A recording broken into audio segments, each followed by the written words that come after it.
everyone, hope you are doing well today. I am here to show you how I made three different tags for a nature journal that I'm working on. And I am starting with a cream colored cardstock as the bases. And you can see these are all different sizes. I definitely wanted to mix it up. I didn't want them to be all the same.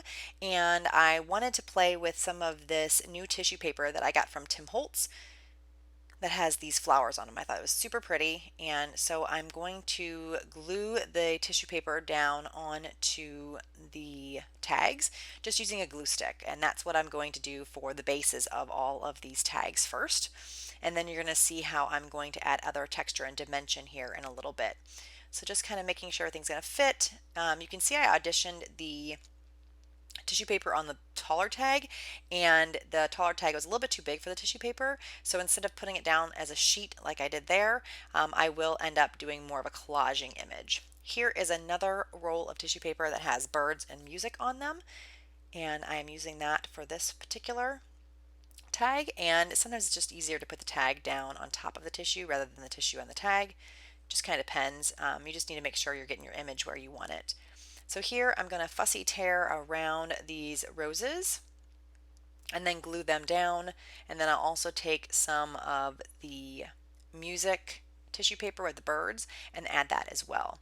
And I like tearing it like that because I don't want a real straight edge, and it has a little more of a feathery nice edge to it when you tear it. So just adding the glue to the tag and then the tissue paper on top, and then gluing any place where that I missed. So I'll add that yellow flower to the top right. Again, I'll just use my glue stick to glue onto the tag and then mush my tissue paper on top of that, gluing around any edges that I missed again. And I'm just using my fingers to kind of smush that down, but you can see I have that little key card there on the right. I can use that too, and that really helps get everything down. So now I have some of these blank spaces. I didn't want to leave it like that. So you'll see here in a minute I will take some of the other tissue paper with the music on it and add it in the spots to cover up the other blank places. Blank places.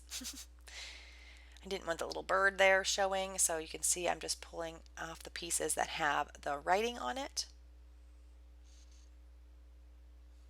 And I will glue that down. And I just glue on top of each other. I like that look. I like the layered look of it. Not to mention it is kind of see-through because it is tissue paper, so you can see the other layers below too. So it looks nice. Just doing a little bit of drying with my glue stick to make sure everything looks nice with it and stays flat. It does tend to curl when you add the glue stick because it does have some water content in it, but it ends up flattening out after everything dries. Here I am just adding a bit more of the tissue paper. Again, just kind of getting some of the leaves in there. I don't mind that. I just didn't want any birds there. But the leaves still look nice. So you can see I'm just trimming it out to get the shape that I want because I didn't want too much overlapping. But I just wanted that little piece of the cream to be covered. Again, just adding a little extra glue where it didn't quite get on the page. Drying that up, making again sure that it stays flat. And then I trimmed around all the edges, and now I am going to take my Distress ink and ink everywhere. And I got a little bit too crazy on this one, so I ended up taking a little bit off by adding a little bit of water and wiping it off and then drying it. And you're going to see here too, even though I have it dark looking now, I am going to add some gesso on top of it. I thought that using that tool, the little foam tool, was just putting too much ink on it, so I ended up pulling out this brush. It gives a little bit lighter look to it, and again I didn't want to put a ton of it on there, but just enough. You can see there I ripped it, but it's okay. It's supposed to be kind of a messy look anyway, and you can't really tell because of the tissue paper. So now I'm going to take some of my gesso and my key card, and I'm going to smush this around on the cards, again just trying to tone down the background because they are pretty dark right now. And I didn't want to use a lot because I don't want to cover up the images. I just really want to add a bit of a base on it so that it kind of mutes everything down a bit more. So you can just see there, I'm trying to make sure I don't get on the little birdie faces, just kind of around the birds. And I'm using my finger too to kind of smush it down. And when the gesso dries, it does become a little bit more translucent, so it's not quite as dark as when it first goes on. So you can see there that it's not really covering anything up, it's just muting those colors down. Again, these roses are pretty dark, so I'm adding some gesso on here. Again, just scraping it with that little card. That one I didn't mush around as much because I wanted it to be a bit more thick on the tag. Just kind of, I'll keep doing this until I get it the way I want. I think I ripped it up a little bit there too, so I had to be careful and fix that. Adding a bit of glue where it's not sticking. Most things you can just repair with a little glue. Drying that off. Making sure it's kind of what I want it to look like, seeing if there's any more that I want to add to it. And I think that's a good amount of gesso. So what I'll do after I dry this is I'm going to punch out circles in 2 of these tags, I think, because I want to add a little window element to them. So I'm just going to grab out my 1 3/8 punch. This is a Stampin' Up punch. It's just a whale punch. And I wanted to make sure that the hole that I punched out wasn't going to be bigger than the image that I was going to put down. So you can see there I'm kind of measuring to see if that was going to be the right size, and I like that. So now when I put the card on top of it, or the tag on top of it, it will have that little birdie peeking out. So here's just some packaging from some scrapbooking thing I got that I'm going to use as the little window. And it's nice to use this packaging rather than trying to buy acetate and things like that, because why not use what you have? So I'll glue this down with some 3-in-1 glue. I find that works pretty well with this kind of material like this acetate, and just making sure I kind of get around all around the edges, and then I'll glue that little guy down. And then on top of that I will glue the little image. And all of that back is going to be covered up. I'm going to end up putting some brown packing paper on the back of all of these tags so you won't see all this messiness on the back, but for now this works just fine. And it is a little slippery, so you got to be careful because it's on the plastic. And then I'll trim that little excess piece on the left that is sticking out. And I really like how that looks. And I did not ink this particular image because I wanted it to be a little more popping off, because the image on the tag was a bit more muted. And I like how the bird kind of stands out a bit more now because I did not ink up that image. Here is some muslin that I have tea dyed that wasn't quite dark enough, or actually, no, you know what? It might not have been tea dyed. So I ended up adding just some ink to it. I made a little ruffle with a zigzag stitch, and then I'm going to glue this down to kind of give some more texture to the tag. And I'm liking how that's looking. Sorry, I'm a little off camera there on the bottom. Here's that brown packing paper. I'm going to back all of these with that here in a second. And I think I do zoom out, so you will be able to see that here in a minute. I apologize that I'm kind of zoomed in here. Sometimes I forget to zoom out. And I like to zoom in too because you can see things a little bit better, so I tend to zoom in. But then, like I said, it's zooming out is sometimes problematic and I forget. So I apologize for that. But you will be able to see here in just a little bit. So there, I just trimmed out everything. I'm going to back these also on the brown packing paper, but first on this one I'm going to punch another circle so my butterfly or moth can show through on this one. This one is a bit bigger, and I want a bit bigger circle, and I wanted a border around it so that it wasn't just a little bit peeking out, but it had a little edge to it. So what I'm going to do is glue this circle on to a piece of the cream cardstock that I used for the tags. It was a little scrap that was sitting next to my desk, and then I'm just going to trim that out so it fits on the card. And I just like how it has that border around it this time, so it's just a little bit different look to what I was doing earlier. I'm still going to be using some of this packaging that I had to make the little window. And I'll glue it down with my 3-in-1 adhesive. That one had a little bit of smudge on it, so I couldn't get it off. So I'm just grabbing another piece here. So just going to trim that till it fits, adding my 3-in-1 glue. And then I will add the little butterfly to the back of this. Again, just using my 3-in-1 glue. And I don't know if around where you guys live, but are all your Tuesday mornings closing? I am super sad. I just found out that I think Tuesday Morning went into bankruptcy, I don't know, like a week or two ago.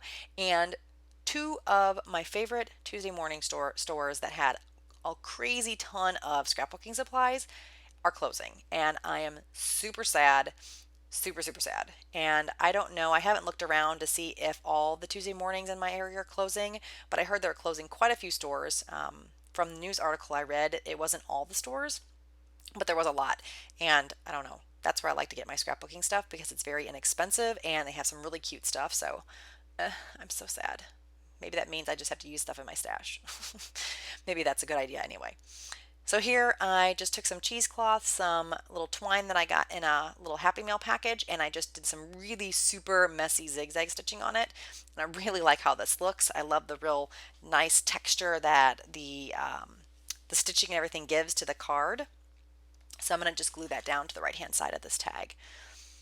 And I just needed a little bit more glue on the back, and then I think I do stitch around all of these. Yeah, so I do some straight stitching. Some of it's kind of messy, as you can see on that one on the right. I wanted to add something there because I could not stitch around it because unfortunately I did all the stitching after I embellished the front of the tag. Recommendation is do the stitching before embellishing one side of the tag, but this works anyway. I like the little circle, and I'm going to add a little butterfly here to it. So I actually think it's a good thing that it happened. It just makes my life a little more complicated because I have to kind of figure out a way to correct it. But I really like how that little circle that I put there anchors that butterfly. So now I'm looking at this one card here that I did not do any punching. I'm going to also back it on some brown paper, and I'm looking to add a couple birds to this one. So I'm just looking through my little stash of fussy cut birds. These are just printed on copy paper, and I'm going to end up using this owl. I really like the colors in the owl, and I thought it was going to work well. So he is the winner. I'm going to ink around him just a little bit because he's kind of bright on the edges, and I just wanted to tone him down just a bit. So I'm going to glue him down, and I think he is super cute. He does get lost a little bit on that tag, but I think in person he looks okay. I thought he did need to be anchored a bit on the bottom, so I am going to take some of this coffee dyed recipe page and add that down to the bottom, and I just think it kind of gives him a place to sit more. I mean, he is on a branch, but I don't know, it just kind of anchored it a bit more, and I like how this looks more than what I did before I put it down. I will just trim off the excess around the edges. I really love those Tim Holtz scissors. And does anybody else have those really big scissors? Oh my gosh, they're awesome to get like a really long, nice straight line. I love them. Highly recommend them. I got them from Hobby Lobby, I think, with a 40% off coupon. I'm just looking through my Love Junk Journals labels, and I want to add something in the top left. I found one, I think, about nature or something like that. I'm going to ink around those. I did print all those on a cardstock because I wanted them to be more heavy because I knew I'd use those more as embellishments in a collage piece. And I'm just taking a bit of cheesecloth to add some texture behind it, and then adding my 3-in-1 glue again on the back. I've actually since bought a new bottle, one of those little Sugar Bell bottles. Oh my gosh, that is not a life changer, I guess a game changer for glue. So much better than the other things I've been using, like this little bottle or the bottle that the 3-in-1 came in. I recommend those Sugar Bell bottles. I got mine from American Crafts because I wanted to get the little rubber top. They don't come with a rubber top, and you had to buy that separately, and I couldn't find those rubber tops on Amazon or anything. I ended up going to the American Crafts website. They were out of stock for a couple minutes or days or whatever, but they did end up getting them back in stock. And I ordered both the Sugar Bell bottles and the tops from there. And I actually think the Sugar Bell bottles ended up being just a little cheaper than if I ordered them on Amazon. So it worked out well. I think the shipping was a bit more, so maybe it all evens out. But like I said, I was able to get the little rubber or silicone tops for the glue bottles. And they come in a 2-pack. So I have my PVA glue in one and then my 3-in-1 glue in the other. Really enjoying those.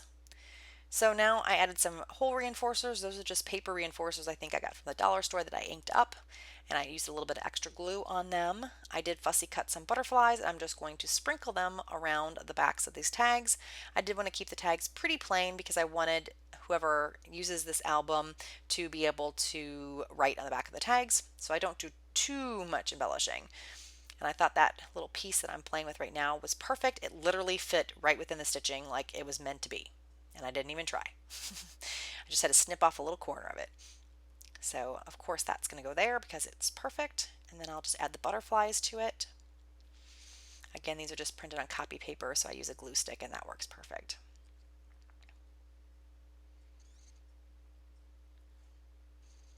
I like these little butterflies because they're like the perfect size. They came on like a little 3x4, maybe 2x3 cards, and I just am trimming them out, and they're just perfect size. They fit on these little tags and stuff really well. And just gluing those down. So that's pretty much it. That is what the tags look like. I just thought I needed to add a little bit more texture to the backgrounds because the brown paper was a little bit plain. So I'm going to do that with my Stampin' Up stamp. And while I'm doing that, I just want to thank you guys so much for joining me. If you liked the video, please give me a thumbs up. If you haven't already, please subscribe. I should be back with some more junk journal videos and other videos very soon. Have a great day, everyone. Stay safe, stay healthy. Bye, everyone.